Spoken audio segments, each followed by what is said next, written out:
Make sure you get a sheet on the baptismal font there.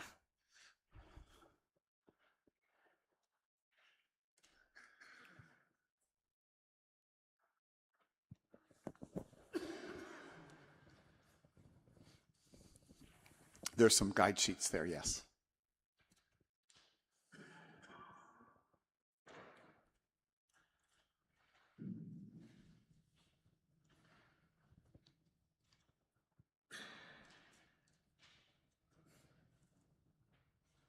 Well, welcome everybody. It's good to have you.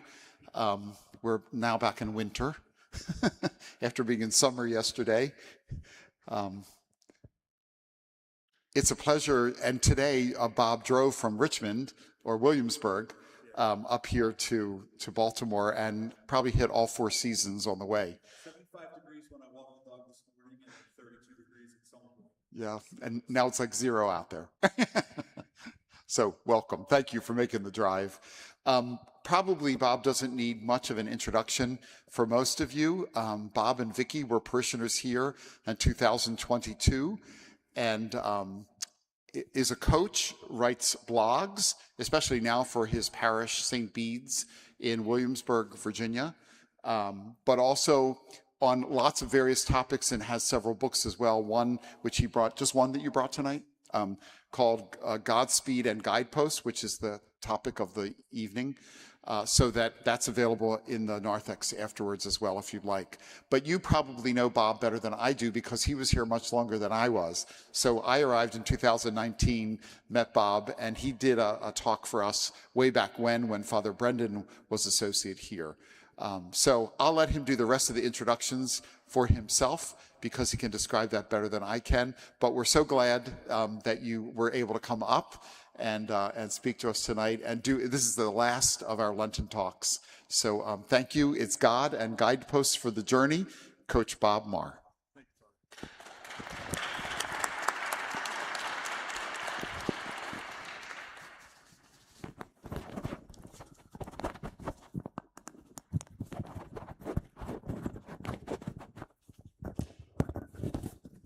Can you guys hear me? Does that sound good? A little higher? All right. So I usually do an introduction after I start a little bit, but I'll build off of what Father Jerry said. So parishioner here for, I think it was 34 years. I go back to when Sister Jude and Father Aiken were here. 3 daughters who were baptized, confirmed here, went through all the religious education classes, CCD. Vicki and I helped with all that. So we were active here. Left 4 years ago. We followed our oldest daughter to Williamsburg with the belief that we would help. And she was the only one of the 3 girls married. So we followed her with the belief that we would be able to help out with grandchildren. And no pressure on her, but she did deliver. So we have a 2-year-old granddaughter. We're in William and Mary. And I would, if anybody likes to come to Williamsburg, which is a great place to visit, St. Bede Catholic Church is phenomenal there. It's beautiful. We've got mosaics around. The final 8 mosaics will be installed this summer. Once that's done, they're going to put in to be a shrine. So it's definitely a church. And grab my contact information and let me know if you're in the area. Would love to connect with you there. So my topic tonight is Godspeed and Guideposts on your journey. So I'll talk a little bit about a journey and how we walk that walk and what we need to do to prepare ourselves with. And then when I finish, I'll open it up for questions. Open the thing. There's a handout in the back if everybody didn't get it. So what this is sort of just bullet points that you can take with you. It's kind of high notes from the talk. And then on the back, I typically have a slideshow with the quotes, but I heard slides are challenging here from a previous speaker. So I played it safe. And so the back has got the scriptures that I'll reference as well as some of the quotes. Contact information's on it. So the question is not whether we're on a journey, but how are we traveling the journey that we're on, right? Is it a commute? Is it a journey? Or better yet, is it a pilgrimage? Because a lot of us get caught up in that commute. We're trying to get from point A to point B. And we're often focused on getting there. We lose sight of the journey itself. We're wrapped up on being there and getting there. And I'm often that case when I'm driving. Today wasn't the case because snow, sleet, wind, limited visibility. I was pretty focused, but I was more worried about getting through the next couple of minutes as opposed to getting from point A to point B. And when we're on that sort of rushed commute, we confuse joy with destination. I got to get to where I'm going. And that's where we put our joy. And then sometimes we confuse the destination with like achievements and success. Society wants us to reap rewards, to see that building. And we get caught up in the achievements as sort of the fulfillment of the joy that we have. And we lose sight of the journey that we're on. On the other hand, some of us will live a life without really a whole lot of purpose and direction. We're wandering around, so we're not really caught up in that commute, getting from point A to point B, but we're also kind of living without purpose, and we're kind of stumbling around. So again, it's a journey, and a journey without purpose loses a lot, and we have to kind of struggle through that. So it's not whether we're on a journey, but how we're traveling it. And I want to just first right now say thank you for coming out. I'm glad the weather cooperated. It's not 8 hours earlier than it is. And thank Father Jerry for the opportunity to do this. I've been called to do things. I started blogging in 2017. I started podcasting 2 years ago. I now do St. Bede's podcast because I simply asked the question if the church had equipment to do a podcast. And they said, no, but would you like to do our podcast? So from that question, I had to still go out and get all my own equipment to do my podcast, and now I do the church's podcast too. The word coach. So some of you know me as coach. Not everybody does. So why do I have coach as Coach Marr? So for 10 years, I coached high school football up the road at Westminster High School. I've coached girls AAU basketball. With Ray here, we started the Central Maryland Attitude Program, so about a dozen years of coaching girls basketball. I coached here at Sacred Heart CYO. I think it was a total of 10 teams, 10 years, as my daughters were growing up. And then I coached in life and in work, business, did some mentoring, did some training, worked with some people. So this whole idea of coach, I sort of earned that title through those activities. And I've held on to it with what I'm doing here because not many people understand where the word coach ever even came from. So coach goes back to the 19th century England, where university students referred to their professors as coaches. And they were building off of that horse-drawn carriage that took somebody of importance from where they were to where they needed to be. That was a coach. And they looked at their professors as being somebody taking them of importance themselves from where they were to where they would end up, where they needed to be. And it sort of fell out of favor in the academic world, replaced by professors and teachers, but it kind of stuck around in the athletic world. And I look at what I'm doing today, I'm trying to give insights, give thoughts. I'm trying to help people of importance. We are all important in God's eyes, get from where we are to where we need to be saints for salvation, And this working with it, maybe I'm helping somebody take one step, start their journey. Maybe it's walk 50 miles with them. But the coach part is assisting them from where they are to where they need to be. And all a coach does, whether it's athletics or what I'm doing here, is provide kind of guidance and insights and the environment where people can make those efforts themselves. I mean, a coach can help a player get to a certain point. A life coach can help a person by giving them insights. But at the end of the day, it's up to the individual to apply it. So I'm hoping tonight I provide some things, some nuggets of information that you can walk out of here and apply. I take my life message from Luke 12:48.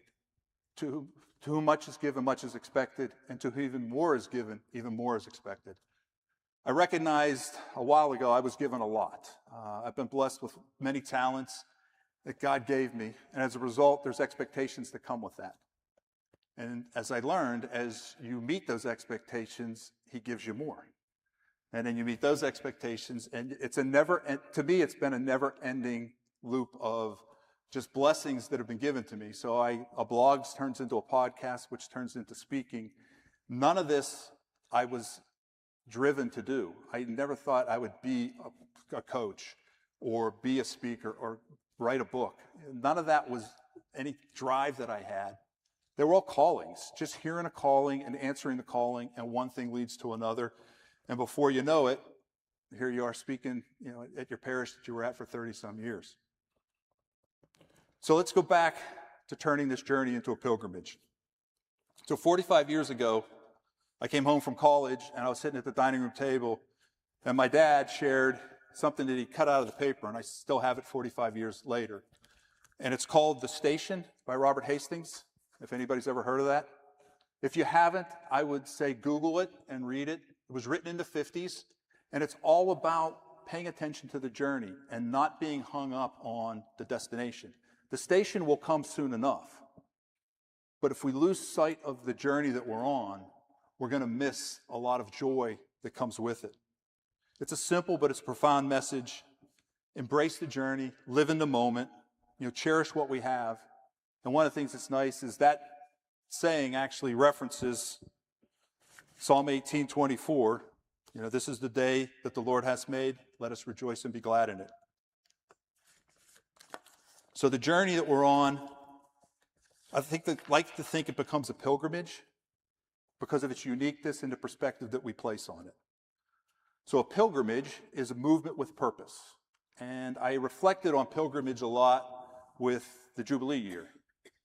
We had a lot of pilgrimages going on in Williamsburg, Virginia, pilgrimage to shrines that we had. The Shrine of Walsingham, which was our old church, which is on William and Mary's campus, had a lot of pilgrimages with people coming in. So I started thinking about pilgrimage as opposed to a journey back then. It's that movement, significance, importance.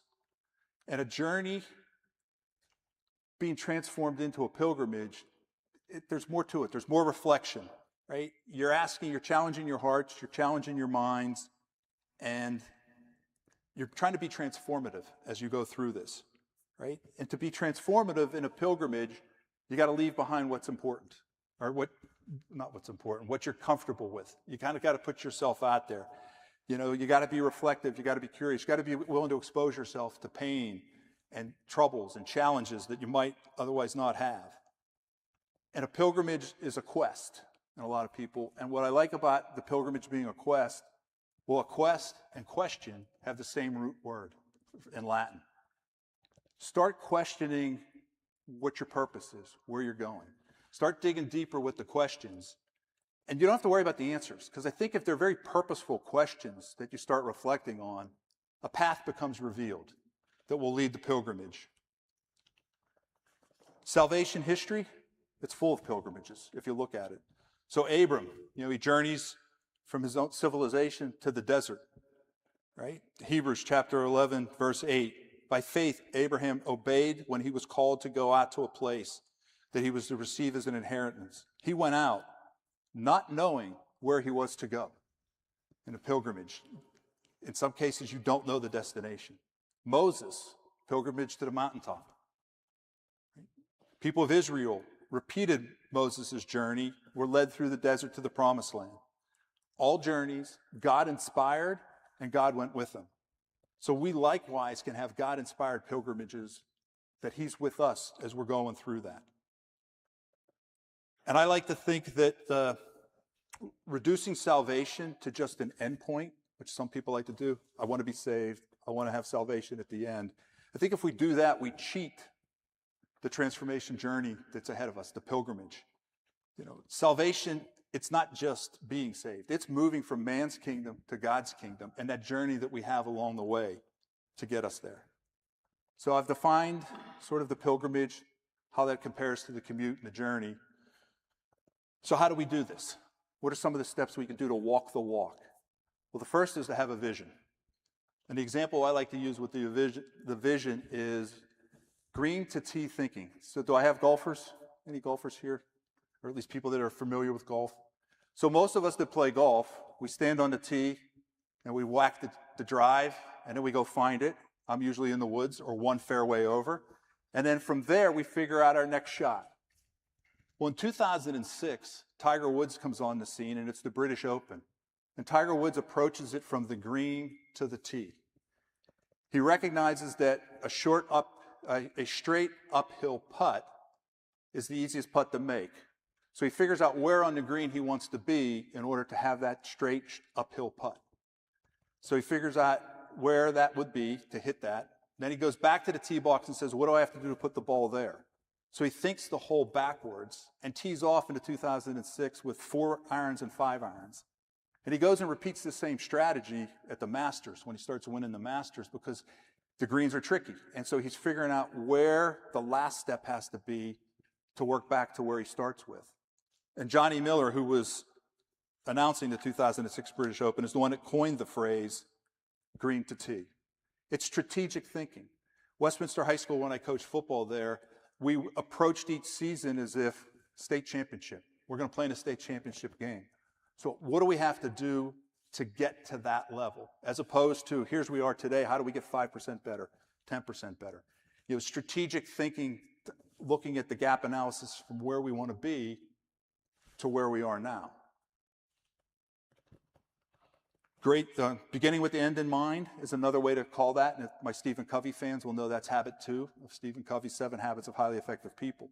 Begin with the end. Where do you want to end up? And a great example goes back to the 60s. And I'll use a lot of analogies that I'm starting to realize for the younger people that are here, I may have to start changing some of my analogies because they're getting a little bit dated. But I think the 1960s space race, the technology race that we had with Russia, everybody's aware of, no matter what your age is. So John F. Kennedy shows up and says in 1960, by the end of the decade, we're going to put a man on the moon and bring him back to Earth safely. That's standing on the green and talking about where we're going to be. Green to tee thinking, which changed the way it was approached. Prior to that, NASA's mission statement was to achieve maximum effectiveness in space, which was pretty vague, pretty wishy-washy. Kennedy stated it right off the bat. The knowledge of this is not groundbreaking. So Seneca, Roman philosopher in the 1st century, is quoted as saying, if a man knows not what harbor he seeks, any wind is fine. And then a different kind of philosopher, Yankee catcher Yogi Berra, said, if you don't know where you're going, you'll end up someplace else. So for a pilgrimage, you need a destination, you need a vision. And then if you're in your vision, you have to stay above the circumstances. You got to stay the course no matter what's going on around you. Let's go back to John F. Kennedy making that statement in the 1960s. The circumstances when he made that statement: Cold War with Russia, Cuban Missile Crisis, civil rights issues, budgetary issues that they were struggling with in the 60s. And in probably the biggest circumstance was the head of NASA telling him it can't be done, you're crazy, why are you making that statement? But Kennedy didn't allow the circumstances to change the way he wanted to approach things. He kept his eye on the vision, and we achieved great success, and that was a leapfrog for America in the 60s. Peter decides to get out of the boat and walk on water because he sees the vision of his Lord. As he's walking and he has the vision, he's actually walking on water. Well, the circumstances start kicking up. The waves start getting a little choppy. The wind starts picking up. All of a sudden, Peter allows the circumstances to interfere with his vision, and he starts to drown. Circumstances are temporary. Vision is eternal. So we got vision. We're going to not let the circumstances bother us. So the next thing I want us to do is to think forward, which allows us to move forward. So I'll use a Lion King reference. Again, it's a little bit dated, but if you remember the movie Lion King, right? Rafiki up and whacks Simba in the head with his cane. Simba's like, what'd you do that for? And he says, it doesn't matter, it's in the past. Simba's like, yeah, but it hurts. Rafiki says, yeah, the past can hurt. But the way I see it, you got 2 choices. You can either run from it or learn from it. If we're thinking forward, we learn from that. If we're running from it, we keep it present, and it's always with us. Rafiki was trying to get Simba to move beyond what had happened earlier in the movie with his father. Keep looking ahead. Learn from the past, but don't dwell on it. And here's where forgiveness is huge. Think about it. If you don't forgive someone, you've kept the pain with you. You've kept it there. That's always going to be present. Forgiving someone allows you to move forward, to move on. And our faith is forward-leaning. I mean, the examples that we have in our scriptures about moving forward, thinking forward, I'll share a couple of them with you. Luke chapter 9, verse 62. No one who sets a hand to the plow and looks to what's left behind is fit for the kingdom of God. In St. Paul's letter to the Philippians, forgetting what lies behind, but straining to look forward to what lies ahead. And in the second shortest verse in Scripture, everybody knows the shortest verse? 2 words. Jesus wept, Jesus cried. There's also a second one, which I think is rejoice always. I think are the 2. So the second shortest one is 3 words.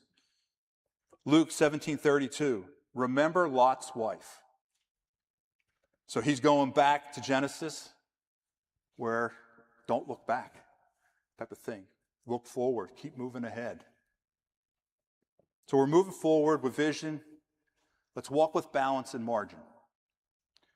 Balance is not an either-or concept. It's an and concept. And an unbalanced life gets out of rhythm. And I sold mechanical equipment for years. And unbalance in the mechanical equipment happens when your center of rotation gets out of whack with the center of gravity, your mass in the middle. And with a rotating machine, that starts rocking things, pumps and fans and large capital equipment I sold. You start having problems, you start wearing at the supports, you start breaking down whatever piece was there. Well, same with us in life. Unbalance occurs when our center of rotation gets out of whack with our center of gravity, our soul. We get involved in things, we get busy, we forget, we start doing much, and we start getting a little bit out of balance. And when that happens, sure enough, support starts working away. People are trying to help us out. We're out of balance. We start taxing on them. And the faster it goes, the more out of whack it gets. And when you have a machinery that's got things that are out of whack, right? Expense, maintenance, costs, mechanical failure will all happen. As people, when we start getting that rotation, start getting some unbalance, health issues, failures, things start attacking us from an issue standpoint. And what I find with the mechanical equipment, this analogy, most of us will experience that with a lawnmower. The blades get out of whack type of stuff, right? The way you rebalance that is you remove something from one side to get your weight and your balance back. Well, if we get our center of rotation out of whack with our center of gravity, same thing. What do we have to remove? What's out there that should? What can we take off of one side of us that's asking too much of us, that's kind of unweighing our balance and thinking? It's the easiest way to resolve. And in addition to walking with balance, walking with margin. And the balance issue you hear a lot about. People will talk about balance. It's not either or, have work-life balance and stuff. I don't think margin gets as much accolades or attention that it should. And when people think about margin, it's often time perspective, right? I drove up here. It should take 4 hours to get here. So if I wanted to put margin in, it might be 5. Well, that really wasn't enough margin for today's trip. But adding time to add margin is a pretty easy thing to do. We can put it in our calendars, we can schedule it. But there are other things in our lives where we can add margin to that are more significant. And margin is the space between our load and our limits. What's on top of us, what's our capacity to handle it? Or another way, it's between breathing freely and suffocating. So adding time is like adding space.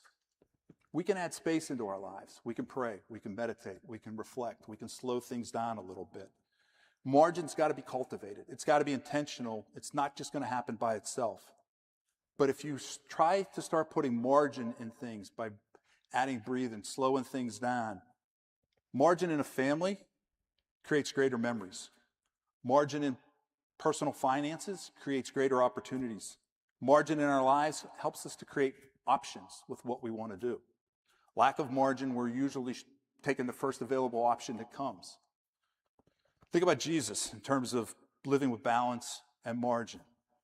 The definition of poise is being in a state of balance. Jesus took time to pray. He took time. He was always balanced. He knew his vision, where he was coming from. And the benchmark of margin is grace and love. If you can put grace into the equation, put love into the equation, you're adding margin. And think about that. So love of a spouse, truly loving your spouse, puts margin in a marriage. Truly loving your family, your children, it puts margin. They bring home a B when you thought it should be an A. If there's true love in there, there's margin in that space. Your wife burns dinner and or there's some type of issue that happens, if there's margin and love and grace in a marriage, the marriage grows, it thrives. You can even take it, I used to say love an employee will create margin in a business. Treat people that work for you in a company with respect and love, Philos, not agape, but philos in terms of, respecting them. So you've got the margin, you've got the poise, balance. The next point, don't just follow, join. And I just did a podcast on this and released it yesterday at Coach More Podcasts, which is on every major platform, Spotify, iHeart. It's a little commercial plug. But to follow means to go or come after, to accept as a guide, to accept the authority or the allegiance, to conform. Where to join is to connect or bring together, coming into union. So following is compliance. Joining is commitment. And I think the best example of that's the rich young ruler, right? The rich young ruler comes up and he's talking to Jesus, and he talks about the fact he's following. Question by Klaus? Hold that to the end. He's following all the rules. He's following all the commandments. He's doing everything, and Jesus says, okay, so sell your possessions. Come join us. Well, he wasn't ready for that. He was obedient, but the commitment to join was something he wasn't ready to do.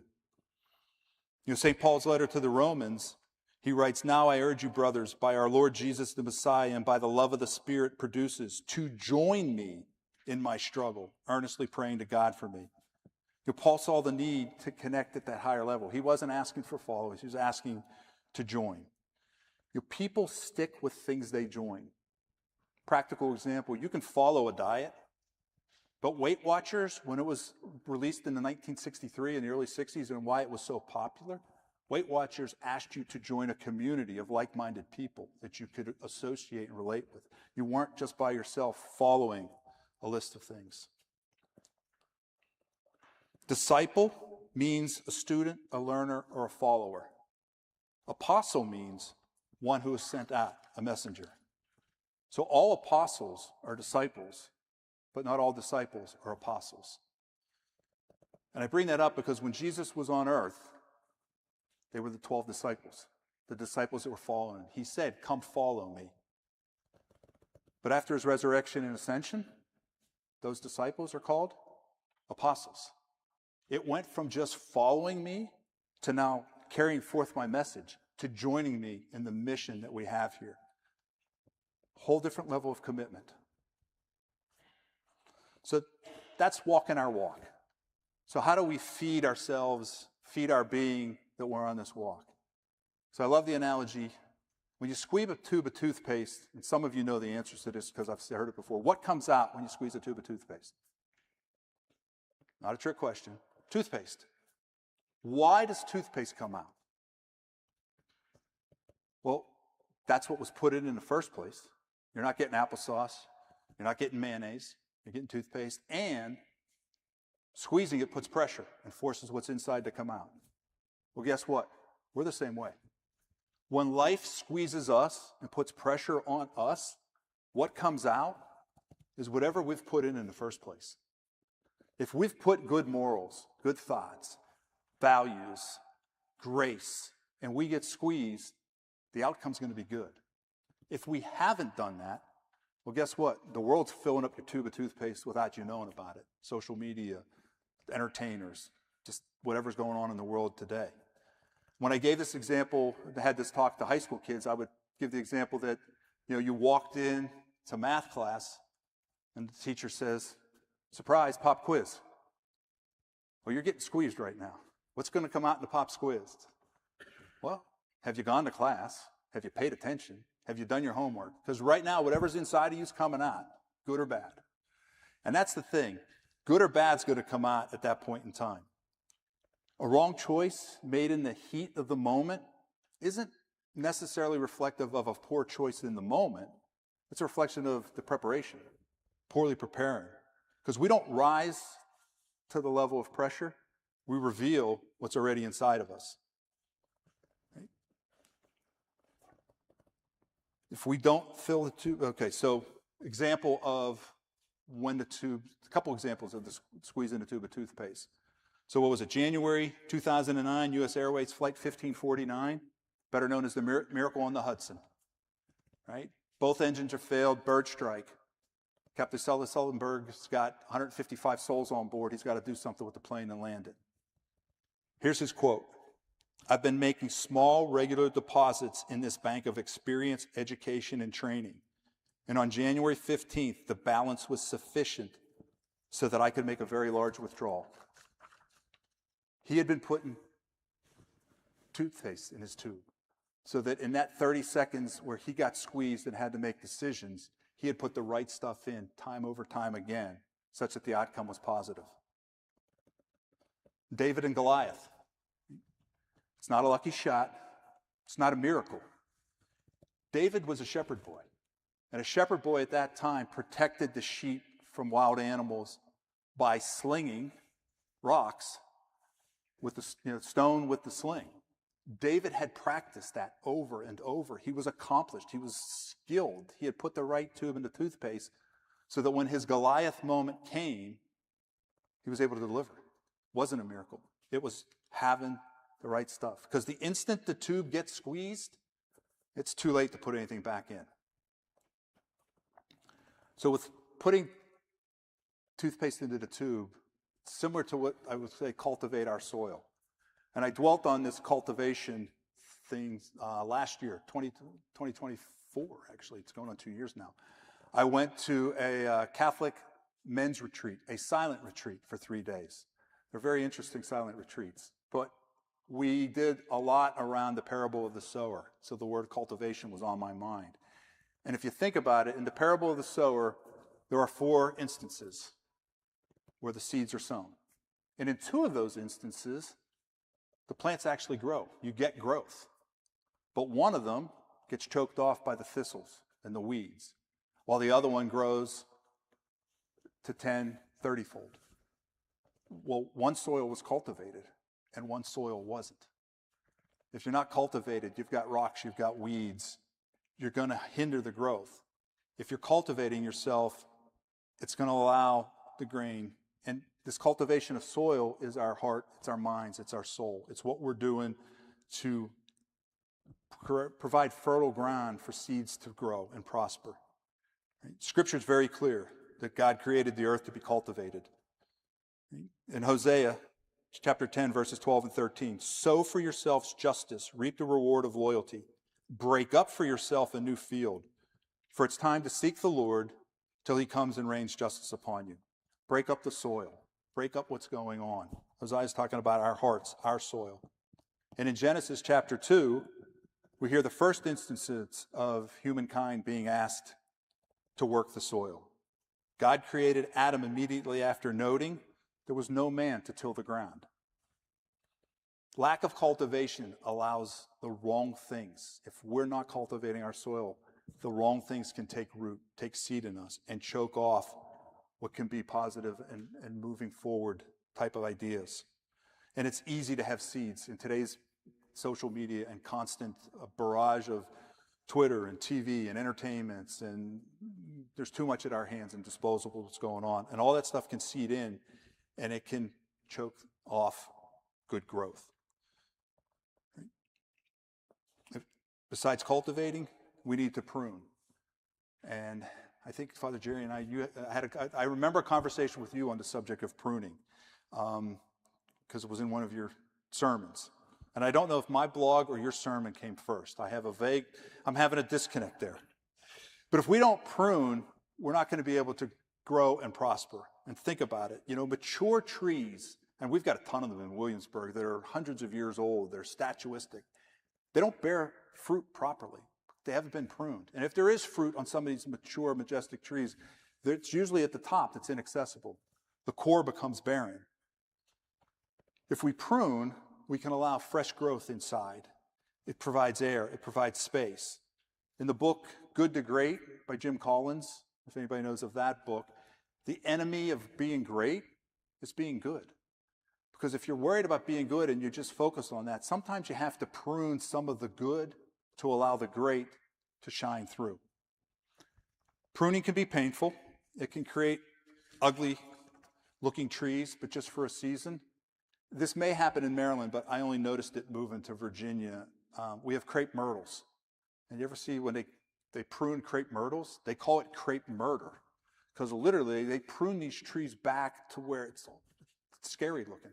But they come back. They come back more vibrant and better. Pruning creates focus, and focus creates fruit. One of the things I try to do is, social media followers and stuff, prune that back. If you've got 1,000 contacts, I'm always amazed at people that'll have 1,000 contacts on LinkedIn. You can't know and can't have a relationship with 1,000 people. But if you've got a good base, you're not allowing enough space and time to have great. So if you prune back those things that don't add value, don't add fruit to your lives, then you're going to allow more time, more space for those things that can produce fruit. Pruning and vines all throughout Scripture. Israel is spoken as a vineyard in Isaiah, Matthew, and Psalms. Wisdom in Sirach is referred to as a vine.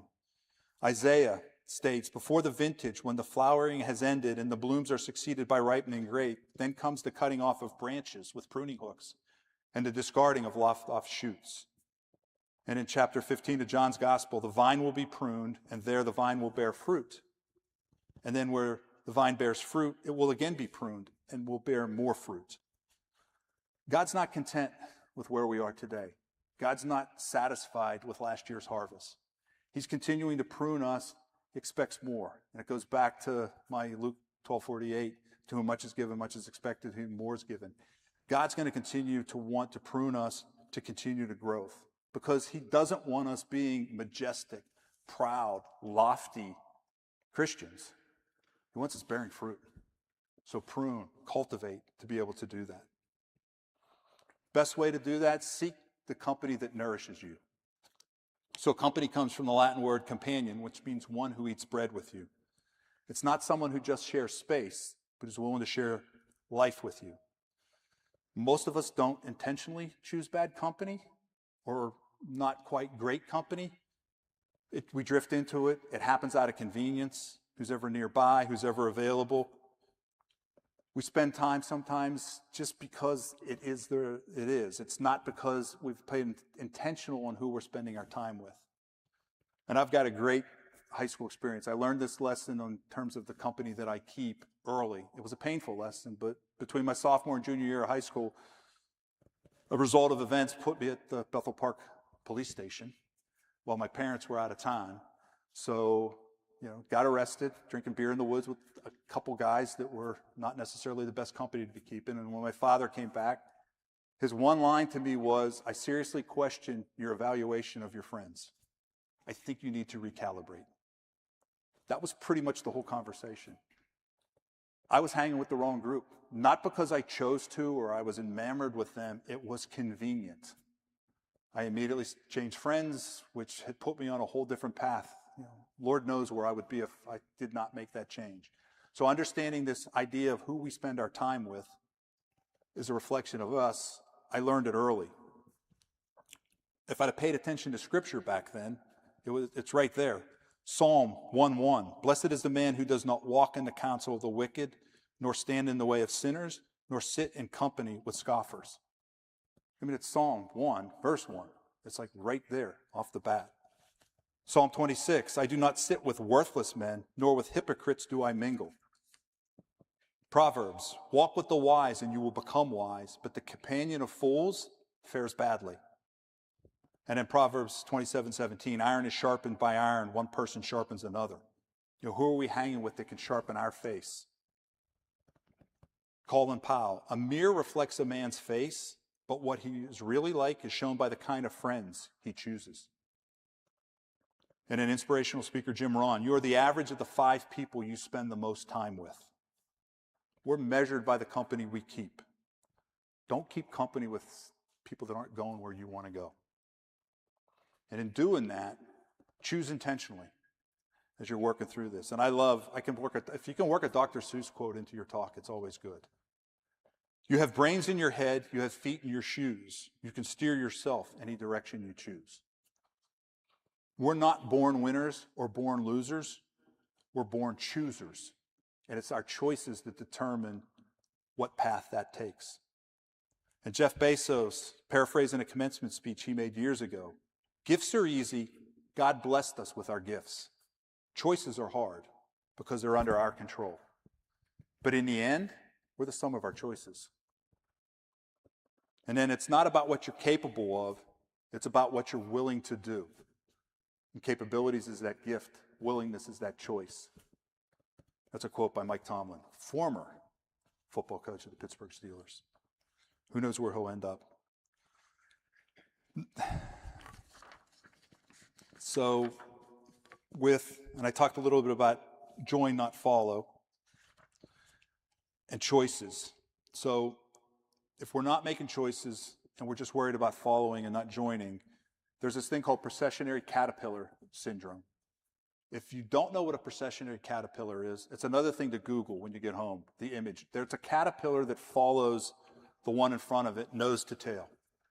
And they do this for mile-long trails. I've seen them across golf courses that just go on forever. Well, there was a French botanist who put them in a flower pot in a complete ring, so everyone's nose touched the tail of the one. So they just followed one another. And he put in the middle of the flower pot pine needles, which was their primary food source. They followed one another hour after hour, day after day, for a week, till all of them died. The food that could save them was there, but they were blind followers, not being intentional about their choices. And sometimes we put ourselves in following. When I coached high school football, I would use this analogy where sophomores would want to follow seniors.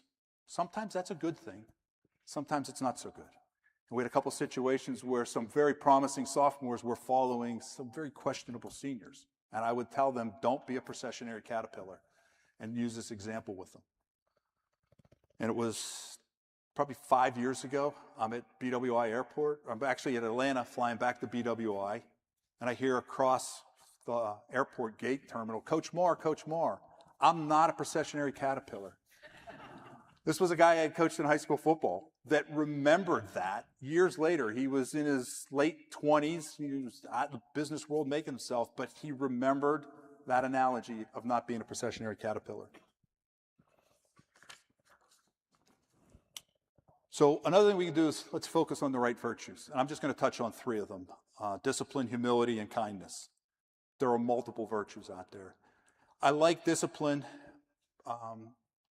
Discipline gets a bad rap, especially high school football players think discipline is just running wind sprints.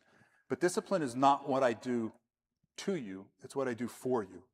It's a positive exercise. I mean, discipline kind of bridges that gap from goals to achievements. You have goals without discipline, you're not going to achieve it. But think about the Olympics we just had and the Paralympics, which I think is still going on. They achieve what they achieve because they're disciplined. They all have goals, but they're disciplined about how they approach things. It's the bridge that gets them there. And if discipline is imposed from a coach or a boss or a parent, and it's not matched by an internal discipline, it's not going to last very long. We have to have self-discipline to push us, to drive us, the right behavior. You got the ant, you got the grasshopper in Aesop's parable. So the ant, very disciplined, gathering up stuff all summer long, storing it, very much ants work in colonies, working together. You got the grasshopper, carefree, individualistic, just doing what it is, not really worrying about much. Winter shows up, and the ant's pretty well covered. He's done his job, he's been disciplined. The undisciplined grasshopper, it's not faring so well, type of thing. Being obedient is not the same as being disciplined. So obedience, it's following the rules. It's meeting deadlines, checking boxes. It's being competent. It's what we're asked to do. Discipline is more than following the rules, right? Discipline's about doing the right thing at the right time. There is no rule that says, if you use the last of the toilet paper, put the new roll on. That's being disciplined. That's thinking about beyond the rule, thinking about the next person. It's trying to achieve that sort of code of accountability, striving to be excellent. And one of the things I kind of hit upon this past year thinking about it, obedience, following the rules, paying attention to the law, that's Old Testament. Discipline, the right actions, the right behaviors, doing things, that's New Testament. It's the difference between the two. Jesus came, I fulfilled the rules, I fulfilled the law, but there's so much more. There's the love that fits into that. Going back to Aesop, with the ants and the grasshoppers, Proverbs chapter 6, go to the ant, O sluggard, observe her ways and be wise. Having no chief, officer, or ruler, prepares her food in the summer and gathers her provision in the harvest. I don't know if Aesop got the parable from the Bible, but I think so. Second virtue touch on, humility. So in coaching, football, coaching, basketball, low man wins. The lower you are to the ground, the greater center of gravity, stronger, better balance, can move in directions. You've got leverage. When God appeared to Moses, he appeared as what? A burning bush. He didn't come from lofty on high. He was down low. And when God went to feed the Israelites, he fed them with manna. And he did it in such a way to teach them the lesson of lowering themselves to receive his blessings. And there's a saying, we will never be closer to God than when we're on our knees. And with humility, I like C.S. Lewis's quote. Many of you have heard this. People with humility do not think less of themselves. They think of themselves less. You don't deny your talents. Don't deny your capabilities, but recognize where they come from and that they're passing through you. One of the most powerful laws of the universe is that our job is to humble ourselves and God's job is to exalt us. If we want to do God's job for him and exalt ourselves, he's going to do our job for us and humble us. And be moonlight. I love this analogy. The moon does not generate its own light. The moon is reflecting the light of the sun. So as we go forth in life, let's reflect the light that's been shining to dispel the darkness. Matthew chapter 5, we're the light of the world. Our light must shine before others. And in kindness. Kindness is not niceness. The word nice and niceness do not appear in the Bible. Kind and kindness, Old Testament, New Testament, Gospels, John, the letters. I don't know if it's in Revelation, but it is all throughout the Bible. Definition of being nice is pleasing or agreeable, socially correct, refined. The definition of being kind, showing a tender and considerate nature, the desire for personal gain. A kind person often will act nice person's going to act kind of selfishly. Do a nice thing, maybe I can get a nice thing back for me. If I do something nice, maybe I can earn a little bit of space in this group. Where being kind is done, it's love for the fellow human being that we have. And I think the best way of comparing niceness and kindness, the analogy my father taught me this, he said, if somebody offers you a piece of gum because they've got an extra piece, they're being nice. If somebody offers you a piece of gum because your breath's a little squirrely, they're being kind. To this day, if you offer me a piece of gum, I'm accepting it. So kindness, it's a radical way of thinking. It's very biblical. It's Paul's short list of the fruits of the Holy Spirit. And they say being kind is one of Satan's greatest inventions. Sorry, being nice. Getting them backwards tonight. Apologize. All right. How do we leave a legacy? We're moving towards this journey, this pilgrimage. We want to talk about leaving a legacy. It's like leaving the wake behind a boat, right? The wake exists behind a boat because of displacement. As the boat's gone through the water, it's forced it away. It's created this wake. So as we go through life, we can create a wake. We can create displacement. We can move people. If we've been moved by somebody ahead of us that's left a legacy with us, it's because they've moved us. The scene in Apollo 13, Tom Hanks, he's playing Jim Lovell, and he's talking about coming back. He's a pilot, and he's coming back from a bombing mission, and he's lost all electricity in the cockpit. I mean, he's got no navigation, he's got no communication, so he has no idea where he's going. He's trying to find an aircraft carrier in the middle of the ocean. And when he thought it was worse, it's bad, it got worse from a standpoint of that's when he lost all electricity. So now he's alone, in the dark, no communication, no navigation, and he's trying to find his way home. And it's at that moment he sees a fluorescent trail in the water, and it's the wake of the aircraft carrier. Something so big, so voluminous moving through has created a path for him to find his way back to it. Think about that analogy. Something so big, so monumental, so significant, creating a path to get us home when we're lost or in the dark. New York Times columnist David Brooks talks about resume virtues versus eulogy virtues. You know, resume virtues, which you put on your resume, it's accomplishments, it's a comparison to others. When somebody looks at that, you want them to, how do you stand up against somebody? But in leaving a legacy, resume virtues have very little tangible worth. Eulogy virtues, on the other hand, that's what you want people to talk about at your funeral, when they stand up there and talk about how kind of a person you were, how giving, how loving. We need to focus on eulogy virtues. What's going to last? And Pope John Paul II challenges us, the laity, to be saints in the world. As individuals, we're created and put here to make a difference, to live lives that matter, to move the people around us, to displace them. I mean, our life and what we do today matters. We're here today. It's God's plan for us to be here today. We weren't born a century ago. We weren't born a century in the future. So why are we here today? What's our purpose? What impact can we make? And our faithfulness to Him calls us to make the most of that. And St. Catherine of Siena has the great quote, "Be who God meant you to be, and you will set the world on fire." So in closing, I want to talk about the value of the gift. This journey that we have, this pilgrimage that we have, it's a gift we've been given. And the value of a gift is not set by the giver, it's set by the receiver. Those that receive a gift determine the value of that gift. A good analogy is you've got a 10-year-old at Christmas time, and he's hoping for either new hockey skates or new skis, and he gets a new winter jacket.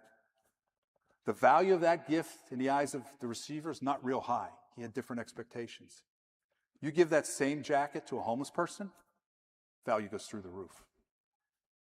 The receiver determines the value of the gift. We will determine the value of the pilgrimage and the gift we've been given. So I will challenge you to enjoy the journey, place the value on it that we should, because we're pilgrims, not commuters. We should be walking forward with balance and margin, with the people that nourish us. We should live intentionally, cultivate and prune. Let's be kind, let's be humble, let's be disciplined, and let's love boldly. So rejoice and Godspeed. Thank you for your time and attention. So I'll take any questions if anybody has any. It usually takes one to get it started. So we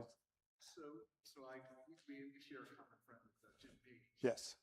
You share I love the piece about picking wise the friends and the people around you. Jimmy, in one of his books, experience, he talks about chapter 1. Wisdom walks. Yes. He talks about the power of great friends, and I've taken that, and I love it. He says, friends are not people who accept you for who you are. It's people who accept you for less than God intended you to be. If you're a heroin addict or you're in college and you're not going to school, you're not going to class, you want a friend to be able to step up and say, you can do better than this. And so I love that. But let me ask you this. You spoke here a couple of years ago, and you got your speaking even better. Well, thank you. I think you should be speaking at the Men's Catholic Conference on Saturday. I'm going to speak to the leaders over there again. Get me next year. So. No, I think that you just talk with a great environment like that. But what is the biggest thing that either happened to you or that shaped the biggest growth in your spiritual journey? So my spiritual journey took leaps and bounds in college. So before I went to college, growing up through high school, I call it, I was a go through the motions cradle Catholic. So born Catholic, and I went through the motions. I said my prayer before supper. I said my prayers before bedtime. I went to penance reconciliation at least once a year. I tried to get twice a year. I went to church, oftentimes by myself. I checked off all the boxes that I should have been. But I was going through the motions. When I was in college, I had the opportunity, and I've shared this before in some cases. So 1981, my junior year of college, nobody in America playing college football had more interceptions in the nation than me. I had 10 interceptions that year. It was an incredible year. And I had gifts and talents given to me by God to be able to play the sport of football and play it at the college level. But that year, there was something else. I saw things at a different level, and I kiddingly started making the comment. People would say, oh, you were in the zone. And I said, no. For whatever reason, the Holy Spirit wanted to play college football this year and decided to play it through me. Like, that was my explanation, half kiddingly, to give witness. But that was the start of, I use the analogy, opening the door. So if you're in a room that's dark and the door's closed, maybe there's light in the hallway and you see a little bit of light coming in under the door, but you're in the dark. If you crack the door open a little bit of light's going to come in. And even that little bit of light, you see things a little clearer, you see more things. Then you want to open the door a little bit more. And it's a gradual opening of the door to allow more and more light in, to see more and more things, to see more things clearly. And that has been my journey. You know, some people, that door gets flung open all at once. You take all the light in that you got. People that just had those life impactful moments, and the Lord is there in full glory.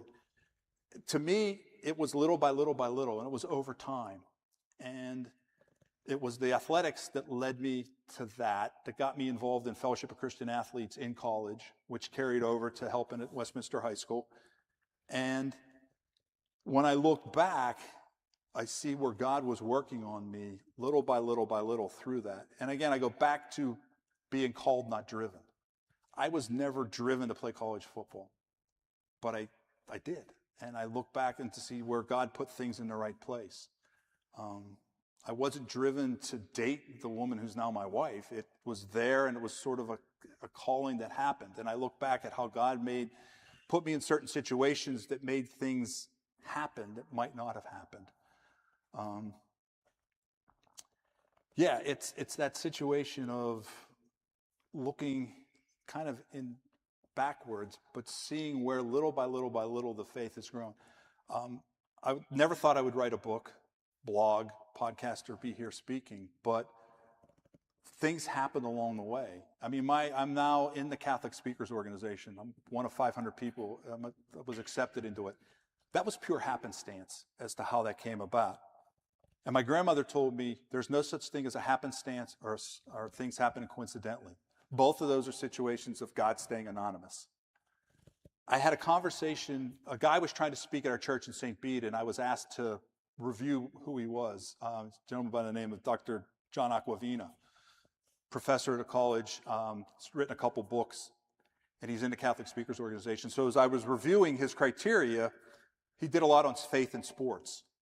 We struck up an email conversation, which led to him sponsoring me to be in the organization. And I look back, and it was just somebody put a piece of paper in front of me and said, reach out to this guy. So the faith journey for me has been cumulative. And it goes back to Luke 12:48b, where I seem to say, okay, this is what's expected. Let me meet those expectations. Okay, great, you met them. Here's some more. In the parable of the talents, we're all given abilities and talents, but each to our own ability. That's a line that gets forgotten. Somebody got 1 talent, somebody got 3 talents, somebody got 5 talents. And some people might say, well, why'd he get 1? Why'd he get 3? Why'd he get 5? We're given talents to our ability. It's not us to question the talent we've been given. It's us to do something with the talent that we've been given.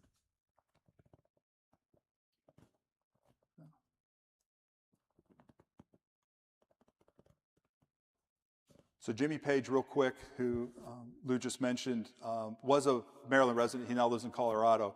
He's got one book that's called One Word. I don't know if anybody's familiar with the one word concept. So instead of having resolutions every year, it's pick a word for the year.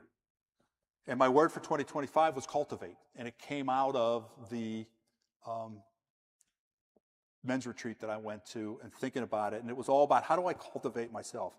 And yes, I've been given abilities, but if you don't do stuff, if you don't work on improving and you don't cultivate your soil, you're not going to get the 10, the 30, the 100-fold growth out of those abilities. My word for this year is attention, and I didn't pick that word. My wife picked that word because I'd like to think it's age-related, that I'm not paying close attention to certain things. but I've been told it's really not necessarily age as much as it is just paying attention and taking ownership and availability. So my word for 2026 is attention and trying to pay more attention to what I'm doing. And I continue to focus on that. You have a life word? Service. Yeah. I feel I've been called to serve. You know, I'm doing this to serve. I have made very little money speaking. And I don't necessarily, or books or blogging. I'm not monetizing any of this stuff. It's a gift I've been given, and I feel like I've been called to serve. Yes? Have you ever done any college or high school graduation commencements? You would be fantastic for young people. So I hear laughter coming from over here. For 10 years, it's a little, but for 10 years, I was the keynote speaker at Westminster Elementary's farewell ceremony for their fifth graders. I can do, my next talk at my church is on who's your neighbor. And a real quick question, if you're asking the question, who's my neighbor, you're asking the wrong question. The question is, who can I be neighbor to? In whatever moment you are, wherever you are, who can I be neighbor to? That's my next talk at St. Bede. Then after that, I'm doing Row, Row, Row Your Boat. Because Row, Row, Row Your Boat, if you know that nursery rhyme, it's all you need to know to be successful in life. And I gave it for 10 years in a row because they knew I was 15 to 20 minutes. They knew I would show up, and they knew the content, and they liked it. And every year I had a different group of audience. So I'm speaking at William & Mary College the end of this month, and I'm speaking at Lafayette College in April. Both Lafayette's sponsored by the Newman Association, and William & Mary is sponsored by the Catholic Campus Ministry. So yes, the football coach in me and that is, I tend to, I think, still relate to the youth. Back to my analogies. I had an analogy that compared James Bond to Columbo. You know, at the end of the day, they both get their man, but there's a lot of collateral damage with James Bond that you don't get with Columbo. Till I had kids going, who's Columbo? So I think I can still get away with Disney and Rafiki and Simba. I'm not so sure, but you know, you're straight. Sugar Ray Leonard. I've got a great analogy I use with Sugar Ray Leonard. And who's Sugar Ray Leonard? I mean, he's one of the best boxers ever, type of stuff. Well, that was 1970, 80. So. Okay. Zootopia too? All right. There's so much, and what I try to do is just, if I can intertwine everyday life and practical examples with faith and show people where faith is inherent with everyday life, then, and try to create stickiness. Like I said, having an ex-high school football player still remember Processionary Caterpillar. And I know people have come up to me and have said, toothpaste, they remember the toothpaste analogy. And then my daughter, who she moved to Virginia, so she was probably late 20s, ran into somebody and was having a conversation. Her last name's Marr. Oh, is your dad Bob Marr? Yeah, and she says, yes. Oh, the Row, Row, Row Your Boat guy. And my daughter said, she just bowed her head and walked away, type of stuff. So. I do have cards out there. I blog. I just posted my most recent blog, which is Be a Lighthouse, Not a Lifeboat, or Rescue Boat. And that came from trying to help an older gentleman that I thought God put in my life that was drowning me. And I came to this realization that I needed to be a lighthouse and not a rescue boat. So that's and then I said I just did the podcast on Don't Follow, Join, which I actually got from Jim Kelly when he spoke at the Maryland FCA dinner, 15 years ago. And he talked about how people were trying, when his son Hunter died, everybody was asking him, you got to follow Christ. You got to be a follower of Christ. And he's like, I'm already a follower. Why are you asking me to follow? And what he realized was he needed to be a joiner. He needed to join, not just follow. And he talked a bit about that. And I was like, ooh, I like that. And I started reflecting upon it more and more. And you start to see it in Scripture in different ways. You start to hear it in various ways in life. So. Well, I appreciate everybody's attention, and thank you for coming. Yes, sir. We've been to St. Bede's maybe 4 or 5 times in the last few years. One thing I found about the people in the church, they're very welcoming, kind, especially when you're leaving the church and you're leaving the parking lot. Oh, to the next car yes. in and out. And if you're late going to church there, it's a long walk back to the church. Yes. The church sets back off the road a bit, and the parking lots, there's a lot of people that complain about how the parking lots were built and constructed, whose concept it was. It is a aesthetically beautiful looking campus, but practicality wise from the parking lots, it's a bit challenging. But yes, there is an alternate merge culture at St. Bede as you're leaving each row that is adhered to, and it is fantastic. The problem is everybody leaves after communion. Yes, we have a cultural issue with the, when they say mass is ended, go in peace, they take that literally and say mass is ended. So, but yeah, it's a beautiful church. So it can be overwhelming at times because of how big it is. Thank you, Bob. Thank you. Oh, my pleasure. Thank you. Thanks, everybody. There is no talk next week. We're done the Lenten talk series. So, you have some live streams, successfully. So you go out and